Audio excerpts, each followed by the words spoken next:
నమస్కారం, సిటీ వార్తలకు స్వాగతం. ముందుగా ముఖ్యాంశాలు. స్వచ్ఛంద్ర కార్పొరేషన్ కార్యక్రమాలపై డిప్యూటీ సీఎం పవన్ కళ్యాణ్ సమీక్ష. గత ప్రభుత్వ హయాంలో నిధుల మళ్లింపుపై వివరణ ఇవ్వాలనే ఆదేశం.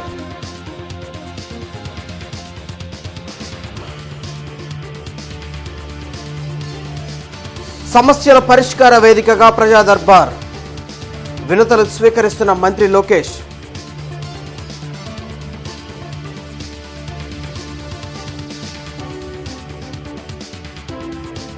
నూతన కలెక్టర్లుగా బాధ్యతలు స్వీకరించిన నాగలక్ష్మి. ప్రజా ప్రతినిధులు, అధికారుల సమన్వయంతో జిల్లాను ప్రగతి పదంలో నడిపిస్తానని వెల్లడి.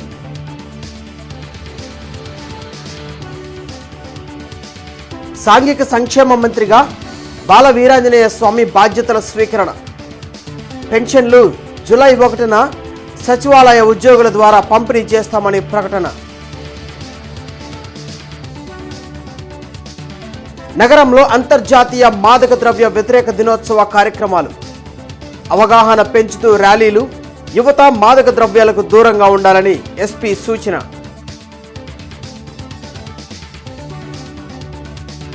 రాష్ట్రంలో దెబ్బతిన్న రహదారులను త్వరితగతిన పూర్తి చేస్తాం. రోడ్లు భవనాల శాఖ మంత్రి బీసీ జనార్దన్ రెడ్డి వెల్లడి. మంత్రిగా బాధ్యతల స్వీకరణ.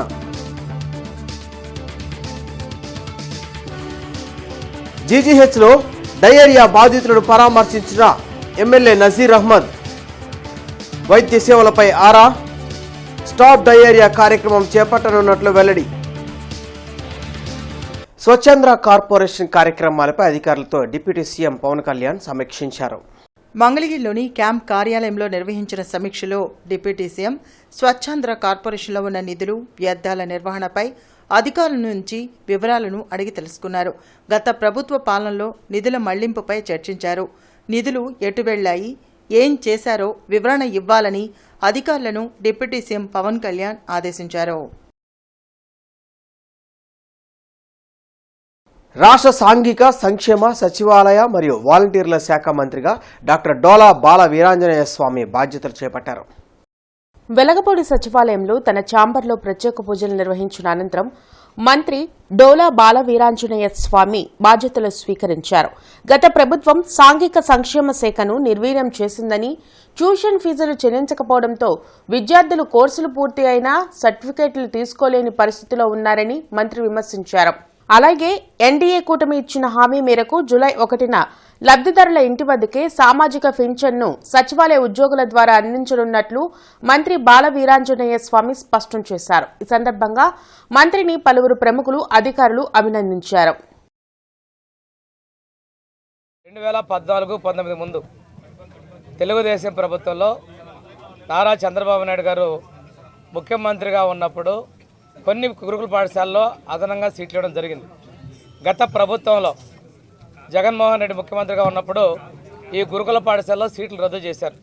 అదేవిధంగా వసతి నిర్వహణ రుసుము కింద ఎంటీఎఫ్ కింద మొత్తం 23-24 వరకు ఉన్నటువంటి బకాయిలు 895 కోట్ల రూపాయలు ఉన్నాయి. అంతేకాకుండా ఎస్సీ విద్యార్థులకు వచ్చేసి 20.171 కోట్ల రూపాయలు, 90 కోట్ల రూపాయలని బకాయిలుగా ఉన్నాయి. హాస్టల్స్ ఫీజులో 20.71 కోట్ల రూపాయలు పెండింగ్ ఉండడం జరిగినాయి. రేపు 1వ తేదీన మా ప్రభుత్వంలో 1000 రూపాయలు పెన్షన్ పెంచుతామని చెప్పాం. దాంతోపాటు మేము ప్రకటన చేసినప్పటి నుంచి నెల 1000 రూపాయలు ఎక్కడ బకాయి అరియర్స్ కూడా కలిపి 1వ తేదీ 7,000 రూపాయలు ప్రతి ఒక్క లబ్ధిదారుడికి అందిస్తున్నాం. ఇక్కడ ఎవరో కూడా మేము తొలగించడం లేదు. రెండోది, ఈ లబ్ధిదారుల పంపిణీ కూడా సచివాలయం ఉద్యోగస్తుల ద్వారా పంపిణీ చేయబోతా ఉన్నాం అని చెప్పి మీకు తెలియజేస్తాం. గుంటూరు జిల్లా కలెక్టర్గా ఎస్ నాగలక్ష్మి బాధ్యతలు చేపట్టారు. ఇటీవలే ప్రభుత్వం ఐఏఎస్లను బదిలీ చేయడంతో విజయనగరం కలెక్టర్గా ఉన్న ఆమె గుంటూరు జిల్లా కలెక్టర్గా నియమితులయ్యారు. ప్రతిష్టాత్మకమైన గుంటూరు జిల్లాకు తనను కలెక్టర్గా ప్రభుత్వం నియమించడం పట్ల సీఎం చంద్రబాబుకు నాగలక్ష్మి కృతజ్ఞతలు తెలిపారు. జిల్లాను ప్రగతి పదంలో నిలిపేందుకు అందరినీ కలుపుకుని పనిచేస్తానని చెప్పారు. ఈ సందర్భంగా జేసీ రాజకుమారితో పాటు ఇతర అధికారులు కలెక్టర్ను సత్కరించి అభినందించారు. ప్రజలకి కూడా వాళ్ళకి ఏదైనా సమస్యలు ఉన్నా, ఫిర్యాదులు ఉన్నా ఎప్పుడు కూడా మనకి ఆఫీషియల్ ఫోన్ ద్వారా కానీ, మెయిల్ ద్వారా కానీ ఆఫీస్లో కూడా అందుబాటులో ఉంటానని తెలియజేయించున్నాను.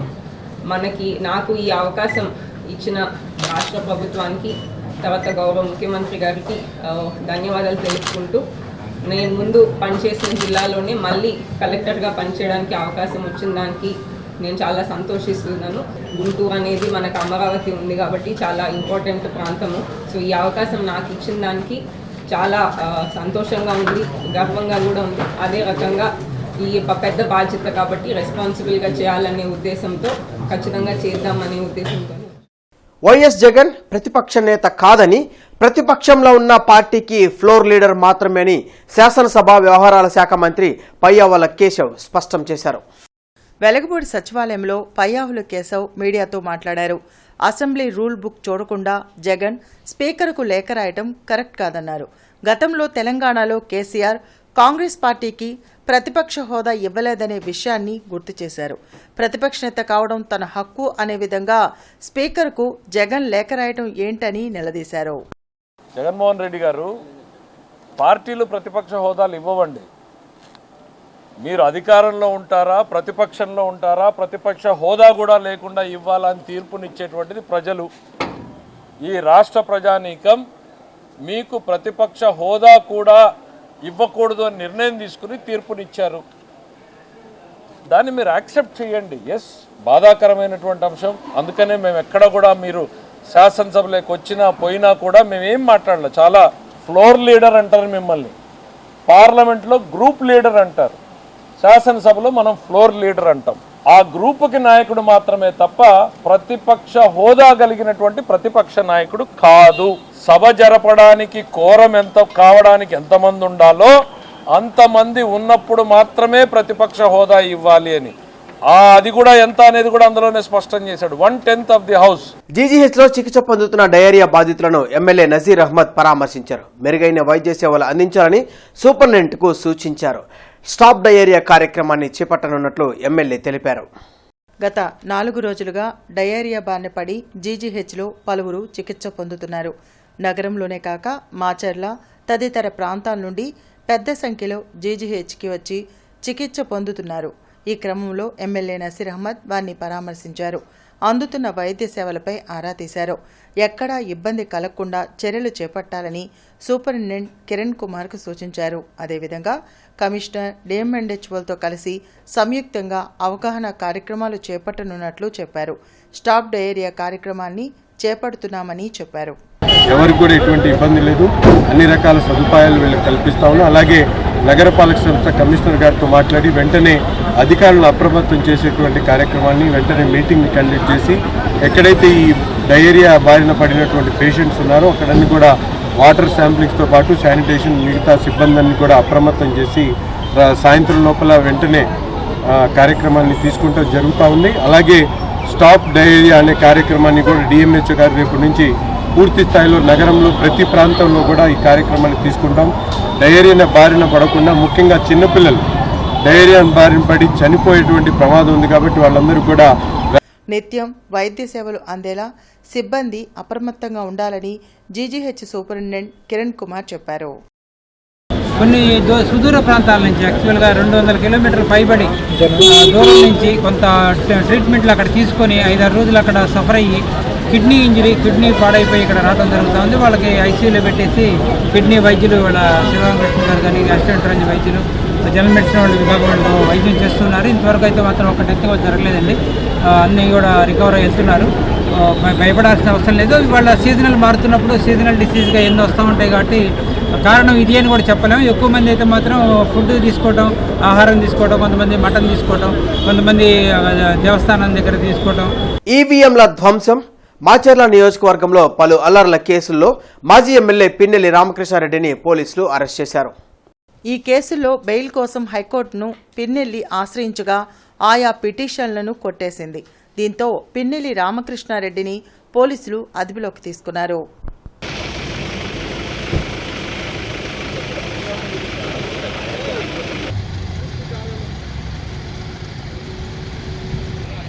కష్టాల్లో ఉన్న వారికి తాను అండగా ఉన్నానంటూ ప్రజా దర్బార్కు వచ్చిన బాధితులకు మంత్రి నారా లోకేష్ భరోసా కల్పించారు. ఉండవల్లిలోని తన క్యాంప్ కార్యాలయంలో నిర్వహించిన ప్రజా దర్బారుకు రాష్ట్ర నలుమూల నుంచి వచ్చిన బాధితులు వినతి పత్రం అందించేందుకు బారులు తీరారు. వారి నుంచి వినతులు స్వీకరించి ఆయా సమస్యలను సావధానంగా విన్న మంత్రి వాటిని పరిష్కరిస్తానని హామీ ఇచ్చారు. ప్రతి ఒక్కరి నుంచి వినతులు స్వీకరించి సంబంధిత శాఖలకు పంపాలని అక్కడి అధికారులను మంత్రి లోకేష్ ఆదేశించారు. రాష్ట్ర రోడ్డు భవనాలు పెట్టుబడులు మౌలిక వసతుల శాఖ మంత్రిగా బీసీ జనార్దన్ రెడ్డి బాధ్యతలు చేపట్టారు.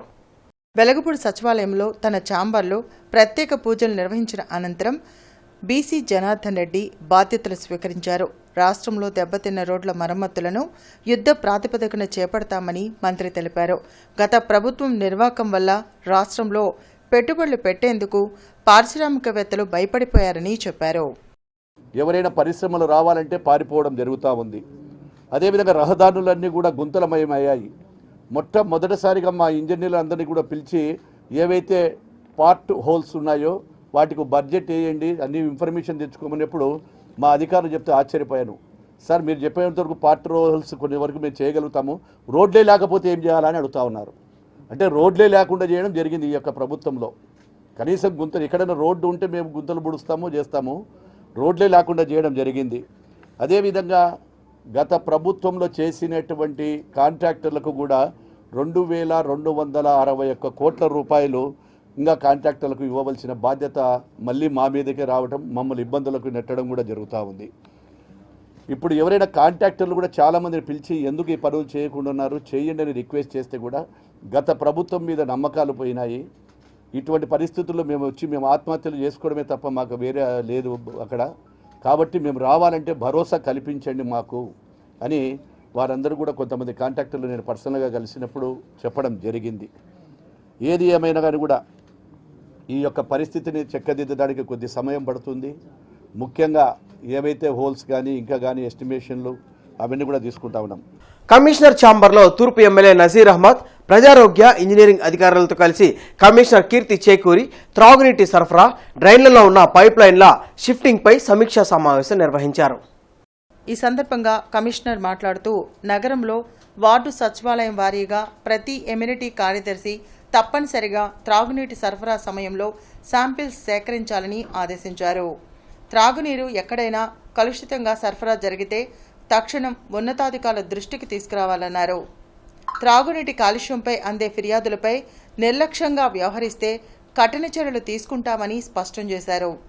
అనంతరం ఎమ్మెల్యే మహమ్మద్ నజీర్ అహ్మద్ మాట్లాడుతూ ప్రభుత్వ వైద్యశాలల్లో నగర ప్రజలు కొందరు డయేరియా లక్షణాలతో చికిత్స పొందుతున్నారని, నగరంలో గతంలో జరిగిన డయేరియా ఘటనలను దృష్టిలో ఉంచుకొని అధికారులు అప్రమత్తంగా ఉండాలన్నారు.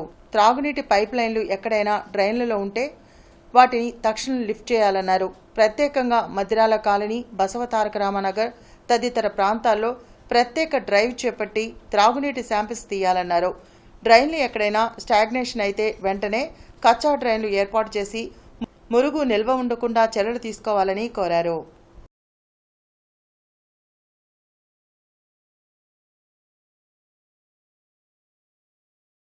రాజధాని రైతులు చేపట్టిన కృతజ్ఞత యాత్ర కొనసాగుతోంది.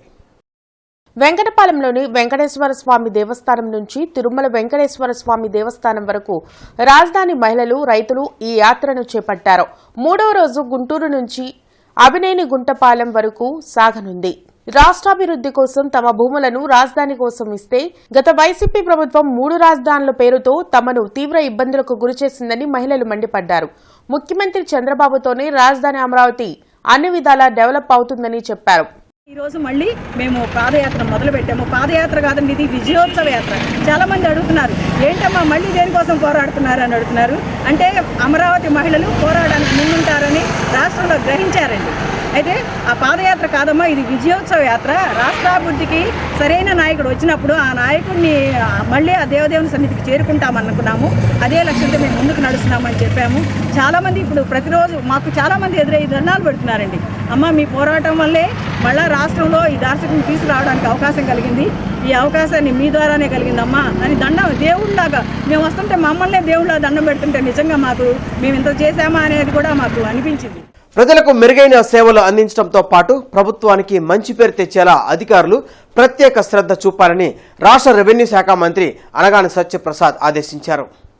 వెలగపూడి సచివాలయంలో రెవెన్యూ సర్వే శాఖ అధికారులతో మంత్రి అనగాని సత్యప్రసాద్ సమీక్షించారు. రెవెన్యూ సమస్యలను పరిష్కరించేందుకు గ్రీవెన్సెల్ ఏర్పాటు చేయాలనే ఆలోచనలో ప్రభుత్వం ఉందని మంత్రి తెలిపారు. యువత మత్తు పదార్థాలకు బానిసలై తమ జీవితాలను నాశనం చేసుకోవద్దని జిల్లా ఎస్పీ తుషార్ డూడి, జిల్లా న్యాయ సేవాధికార సంస్థ కార్యదర్శి టి లీలావతి సూచించారు. అంతర్జాతీయ మాదక ద్రవ్య వ్యతిరేక దినోత్సవం సందర్భంగా గుంటూరులో అవగాహన ర్యాలీ నిర్వహించారు. పోలీస్ పరేడ్ గ్రౌండ్ నుంచి నగరంలోని పలు ప్రధాన వీధుల్లో ఈ ర్యాలీ సాగింది. తమ పిల్లల ప్రవర్తనపై తల్లిదండ్రులు అప్రమత్తంగా ఉండాలని, మాదక ద్రవ్యాల ట్రాప్లో పడకుండా చూసుకోవాలని జిల్లా ఎస్పీ తుషార్ డూడి, జిల్లా న్యాయ సేవాధికార సంస్థ కార్యదర్శి టి లీలావతి కోరారు.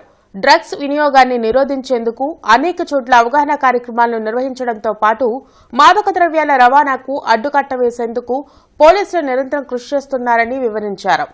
ఈరోజు గుంటూరు జిల్లాలో మన 100 days anti drugs anti ganja programme plan చేశాము. ఇప్పుడు 100 days anti drugs day plan ఉంది. యాంటీ డ్రగ్స్ ప్లాన్లో ఇది కూడా ఒక పిల్లల్ని టార్గెట్ చేసుకొని, యూత్ని టార్గెట్ చేసుకొని ఈ మార్చెస్, సెమినార్స్, స్పోర్ట్స్ ఈవెంట్స్, తర్వాత ఎస్ఏ రైటింగ్ ఇలాంటివి కూడా ప్లాన్ చేశాము. ఎందుకంటే అది డ్రగ్స్ని ఒక ఓన్లీ క్రైమ్ కంట్రోల్ చూడకుండా సొసైటీని కూడా దాంట్లో ఒక స్టేక్ హోల్డర్గా ఇన్వాల్వ్ చేసుకొని వాళ్ళ తరఫు నుండి ఆ మార్పులు రావాలి. ప్రతిపాడు నియోజకవర్గం గారపాడు ఎస్సీ కాలనీలో వైసీపీ నేతల దాడిలో గాయపడిన టీడీపీ కార్యకర్తలు గుంటూరు ప్రభుత్వ ఆసుపత్రిలో చికిత్స పొందుతున్నారు. గాయపడిన టీడీపీ కార్యకర్తలను ఎమ్మెల్యే బోర్ల రామాంజనేయులు పరామర్శించి మెరుగైన వైద్యం అందించాలని జీజీహెచ్ వైద్యులకు సూచించారు. గ్రామీణ ప్రాంతాల్లో వైసీపీ కార్యకర్తల అరాచకాలు మితిమీరిపోతున్నాయని, దాడులకు పాల్పడిన వారిని అరెస్టు చేసి కఠినంగా శిక్షించాలని ఎమ్మెల్యే పోలీసు శాఖను కోరారు. వాళ్లకు ప్రాణాన్ని తలపెడుతూనే ఉన్నారు వైసీపీ నాయకులు. ఇక్కడ వైసీపీ నాయకులు మళ్ళా వీళ్ళ మీద ప్రయోగం చేసేది కూడా మళ్ళీ ఎస్సీలే. యామర్తి ఎస్సీలు గార్పాట్లోనే ఇంకొక ఎస్సీ వర్గాన్ని వీళ్ళ మీద దౌర్జన్యం చేయించి వాళ్ళని జైలు పాలు చేసి వీళ్ళని హాస్పిటల్ పాలు చేసి వైసీపీ నాయకులు ఒక రాక్షస ఆనందాన్ని పొందడం అనేది దురదృష్టకరం. సో ఈసారి ఇప్పుడు జరిగినటువంటి ఈ దౌర్జన్యంలో దాదాపుగా 7-8 మంది దెబ్బతిన్నారు. తలలు పగిలినాయి, కాళ్ళు ఎరిగినాయి. సో ఈ దౌర్జన్యం ఇక చూస్తూ ఊరుకుండలేము. ఖచ్చితంగా మరి ఎవరైతే దౌర్జన్యం చేశారో వాళ్ళ మీద కఠినమైనటువంటి చర్యలు ఉంటాయి. దీని మీద ఆల్రెడీ డిఎస్పీతో, సిఐలతో అందరితో కూడా మాట్లాడాము. గుంటూరు కోఆపరేటివ్ అర్బన్ బ్యాంక్ రాజకీయాలకు అతీతంగా పనిచేస్తుందని బ్యాంకు పాలక మండలి చైర్మన్ బోనబోయిన శ్రీనివాస్ యాదవ్ తెలిపారు. బ్యాంకు స్థాపించి 74 ఏళ్లయిందని, జాతీయ బ్యాంకులతో పోటీగా తమ ఖాతాదారులకు సేవలు అందిస్తున్నట్లు చెప్పారు. బ్రాడీపేటలోని బ్యాంకు కార్యాలయంలో బోనబోయిన మీడియాతో మాట్లాడారు. ఈ ఏడాది తమ షేర్ హోల్డర్లకు 12% డివైడింగ్ ఇచ్చినట్లు పేర్కొన్నారు. రాజకీయ ఒత్తిడితో తమ బ్యాంకులో డైరెక్టర్ల పదవి రాదని, 1995 బ్యాంకింగ్ యాక్ట్ ప్రకారం తమ బ్యాంకు పనిచేస్తుందని ఆయన స్పష్టం చేశారు. ఈ బ్యాంకు పెట్టి ఇప్పటికీ 74 సంవత్సరాలు అయిపోయింది. 75వ సంవత్సరంలోకి గోల్డెన్ జూబ్లీ ఇయర్లోకి మేము అడుగు పెట్టబోతా ఉన్నాం. ఇది పూర్తిగా మా యొక్క ఖాతాదారుల యొక్క సహకారం, మా యొక్క సిబ్బంది యొక్క సహకారం, మా పాలక వర్గం యొక్క సహకారంతో పూర్తిగా ఈ బ్యాంకుని ఇంతవరకు కూడా దిగ్విజయంగా నడుపుకోవడం జరిగింది. ఎక్కడా లేని విధంగా ఎవరైతే మా షేర్ హోల్డర్స్ ఉంటారో ఈ సంవత్సరం ప్రత్యేకంగా మేము 12% డివిడెండ్ ఇవ్వడం జరిగింది. ఈ యొక్క బ్యాంకు 1995 యాక్ట్ ప్రకారం నడుస్తూ ఉంటుంది. ఖాతాదారుల యొక్క సహకారంతోనే బ్యాంకు నడుచు తప్పితే ఏ విధమైనటువంటి ఏ ప్రభుత్వం, రాష్ట్ర ప్రభుత్వం కానీ కేంద్ర ప్రభుత్వం కానీ మేము చేసే పనిని పరిశీలించడం తప్పితే ఇందులో రాజకీయ జోక్యం కానీ ప్రభుత్వ జోక్యం కానీ ఉండదు. మేము ఈ యొక్క పాలకవర్గంలో అనేక పార్టీల నుంచి ఉండొచ్చు, కానీ ఒక్కసారి ఈ బ్యాంకులోకి వచ్చిన తర్వాత బ్యాంకు అభివృద్ధి కోసమే మేము పనిచేస్తాం తప్పితే ఎవరో రాజకీయ పార్టీ లబ్ధి కోసం వారు పనిచేయడం అనేది జరగదు. కార్మిక హక్కులు కాలరాసినందుకు గత ప్రభుత్వాన్ని గద్దెదించారని ఏఐటియుసి రాష్ట్ర అధ్యక్షులు రావులపల్లి రవీంద్రనాథ్ తెలిపారు. ప్రస్తుత ప్రభుత్వం పెండింగ్లో ఉన్న సమస్యలను పరిష్కరించాలని రవీంద్రనాథ్ కోరారు. గతంలో నిర్వీర్యమైపోయిన అన్ని వ్యవస్థలను గాడిలో పెట్టాలని ఆయన సూచించారు. మల్లయ్యలింగం భవన్లో ఏఐటియుసి నేతలు అంజుబాబు, హనుమంతరావులతో కలిసి ఆయన మీడియాతో మాట్లాడారు. ఈరోజు మేము విజ్ఞప్తి చేస్తూ ఉన్నాం. మొదటిగా రాష్ట్ర నూతనంగా ఎన్నికైనటువంటి తెలుగుదేశం ప్రభుత్వానికి గత ప్రభుత్వ హయాంలో ఏవైతే నిర్వీర్యమైపోయినాయో కార్మిక సంఘాలకు సంబంధించినటువంటి జీవోలు కానీ, చట్టాలు కానీ, సంస్థలు కానీ ఇవన్నీ కూడా గత 5 సంవత్సరాలు నిర్వీర్యమైపోయినాయి. లేబర్ డిపార్ట్మెంటు నిర్వీర్యమైంది. బిల్డింగ్ వర్కర్స్ సంక్షేమ పథకాలు వర్తింపేటటువంటి బీఓసీని డైవర్ట్ చేశారు. దాంట్లో ఉన్నటువంటి నిధులన్నీ కూడా దారి మళ్లించారు. కనీస వేతనాల కమిటీ పనిచేయలేదు, దాన్ని రద్దు చేసి పునరుద్ధరించలేదు. అదేవిధంగా కనీస వేతనాలు ఎక్కడ కూడా అమలు జరిగినటువంటి పరిస్థితులు ఇవన్నీ కూడా మరి వాటి కోసం మేము పోరాటాలు చేశాం. ఈ ఉద్యమాల సందర్భంలో కనీస వేతనాల కమిటీని పునరుద్ధరిస్తామని చెప్పారు. అదేవిధంగా బిల్డింగ్ వర్కర్స్కి ఉన్నటువంటి సంక్షేమ పథకాలు వర్తించేటటువంటి బీఓసీని పునరుద్ధరిస్తామని చెప్పి పవన్ కళ్యాణ్ స్వయంగా చెప్పటమే కాకుండా ఆయన ₹1 కోటి నా సొంత నిధులు ఇచ్చి వెచ్చించి దానికి ఆ నిధులు సమకూరుస్తానని ప్రకటన కూడా చేశాడు. గిరిజన విద్యార్థులు ఎదుర్కొంటున్న సమస్యలను దృష్టిలో ఉంచుకొని Mokshith Rushika foundation chairman doctor B Durgaprasad గిరిజన విద్యార్థులకు నోట్బుక్స్ మరియు జామెట్రీ బాక్సులు అందజేశారు. ఈ సందర్భంగా ముఖ్య అతిథిగా పాల్గొన్న Mokshith Rushika foundation chairman doctor Durga Prasad మాట్లాడుతూ గిరిజన విద్యార్థులు అటవీ ప్రాంతాన్ని వదిలి ఇక్కడికి వచ్చి చదువుకోవడం చాలా ఆనందకరమని అన్నారు. ప్రతి గిరిజన విద్యార్థిని గొప్ప గొప్ప చదువులు చదువుకొని వారి తల్లిదండ్రులకు మంచి పేరు తీసుకురావాలని అన్నారు. గిరిజన విద్యార్థి సేన రాష్ట్ర అధ్యక్షులు కేతావతు పాండు నాయక్ మాట్లాడుతూ మా గిరిజన విద్యార్థులకు చదువుకోవటానికి నోటు పుస్తకాలు అందజేసిన డాక్టర్ దుర్గా ప్రసాద్ మంచి మనసున్న వ్యక్తి అని కొనియాడారు. ఈ కార్యక్రమంలో శిరీష, గిరిజన విద్యార్థి సేన జిల్లా అధ్యక్షులు ఆర్ అంజునాయక్ తదితరులు పాల్గొన్నారు. అలాగే మా హాస్పిటల్ తరపు నుంచి అండ్ నా ఫౌండేషన్ మోక్షిత్ రుషిక ఇద్దరు పేర్లు, మా పిల్లల పేర్లు, వాళ్ళిద్దరి పేర్ల మీద ఇది స్టార్ట్ చేసిన ఫౌండేషన్. సో కొంతమందికి చిన్నపిల్లలకి సాయం చేయడం జరుగుతూ ఉంది రెగ్యులర్గా. సో ఆ కోణంలో ఎస్సీ ఎస్టీ హాస్టల్లో పోయినసారి నేను మీకు స్కూల్ స్టార్ట్ అయిన తర్వాత ఏదో ఒకటి చేస్తానని చెప్పేసాను. సో ఈసారి ఏంటంటే చిన్న బుక్స్, నోట్ బుక్స్ మీకు ఏదైతే స్కూల్ బుక్స్ కావాలో అవి స్పాన్సర్ చేశాను. సో మీకు ఉపయోగపడతాయి అని అనుకుంటాను. సో బాగా చదువుకోండి. సో ఏమన్నా అవసరం ఉంటే మేడం గారికి చెప్పండి. నా సైడ్ నుంచి మీకు ఎంత కావాలంటే అంత హెల్ప్ చేస్తాను తప్పకుండా ఎప్పటికైనా. ఒక టైంలో ఎస్టీ హాస్టల్లో అడ్మిషన్ పొందాలంటే మినిస్టర్, ఎమ్మెల్యేలు రికమెండేషన్ చేసే టైం అది. కానీ ఈ రోజున చాలా వరకు హాస్టల్ మూసేసినాయి. ఎందుకంటే ప్రైవేట్ సెక్టర్ బాగా పెరిగిపోయింది. ప్రైవేట్ దాంట్లో ఎలిజిబుల్ టీచర్స్ కూడా పెద్దగా ఉండరు. కానీ డిగ్నిఫైడ్ కోసము పేరెంట్స్ ఏం చేస్తారంటే నా కొడుకు భాషలో చదువుతున్నాడు, చైతన్యంలో చదువుతున్నాడు, నారాయణలో చదువుతున్నాడు గొప్పగా చెప్పుకోవడానికి మాత్రమే పనికొచ్చింది. కానీ ఎడ్యుకేషన్ వచ్చేసరికి మాత్రం ఖచ్చితంగా గవర్నమెంట్ స్కూల్లోనే అది లభిస్తుంది. ఇది ప్రతి ఒక్కరు కూడా గుర్తుపెట్టుకోవాలి.